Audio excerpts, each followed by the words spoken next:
El tema que nos compete el día de hoy es la importancia del derecho natural en la práctica jurídica. Hoy hablar del derecho natural es de suma importancia para todo estudiante de derecho. Y es que sobra decir la importancia del derecho natural en la práctica jurídica.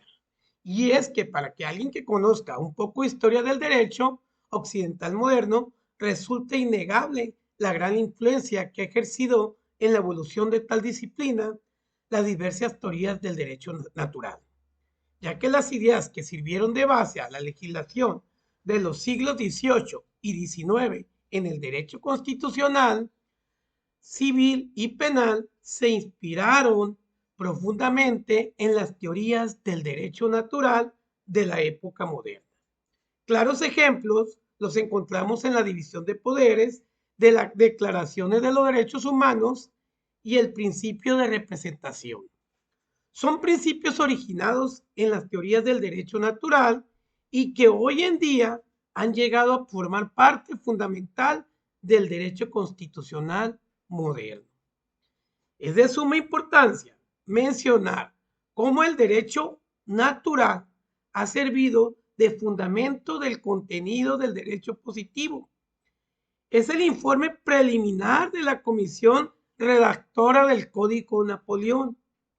Por esto, las ideas del derecho natural no solo han servido como fuente de materia del derecho positivo, sino también en algunas ocasiones el derecho natural ha sido reconocido expresamente como fuente formal de derecho. Ya en el Código Civil de Austria de 1811, en su artículo 7, se establecía que cuando no es posible resolver un caso de acuerdo a la letra de la ley o de su sentido natural, se deberá resolver con apego a la analogía o a los principios generales del derecho, y de no ser esto posible, se deberá recurrir a los principios del derecho natural. Por lo tanto, el derecho natural tiene una manifestación práctica en la vida del derecho. En aquellos casos en que sus principios sirven como criterio de decisión judicial, aun cuando el juez no se encuentre facultado expresamente por la ley para recurrir a tales principios. En la fórmula Rabus, el contenido entre la justicia y la seguridad pública debe ser resuelto de tal forma que el derecho positivo que se encuentra asegurado mediante el orden jurídico y el poder adquiera primacía, aun cuando el mismo, a causa de su contenido, resulte injusto e inadecuado, a menos que la contradicción del derecho positivo con la justicia alcance un grado de intolerabilidad, tal que la ley tenga que retroceder como derecho incorrecto en la relación de justicia.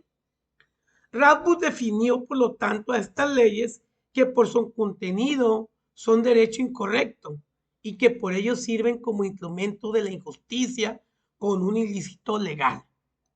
Respecto a la fuerza vinculante de este tipo de leyes y las consecuencias jurídicas que deben desplegar, Radbruch sostuvo cuando las leyes niegan los derechos humanos con base a la intolerancia y a la arbitrariedad, entonces a esas leyes les falta validez. Entonces el pueblo no les debe ninguna obediencia. Entonces los juristas también deben tener el valor para negarle el carácter jurídico.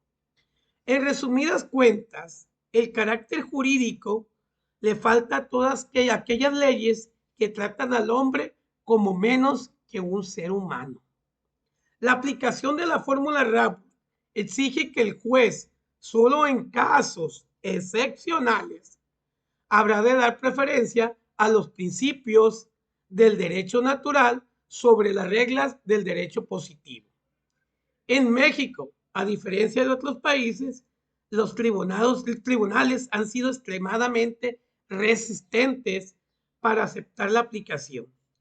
En los casos que son sometidos de los principios del derecho natural, Al respecto, la Suprema Corte de Justicia de la Nación ha precisado los límites dentro de los que se debe emitir una sentencia civil al afirmar sentencias civiles.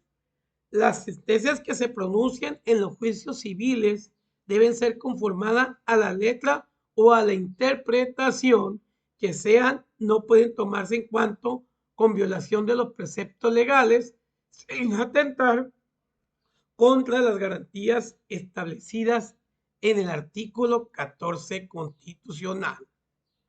Por lo que se puede decir que el derecho natural es el anclaje de las leyes humanas en la ley natural.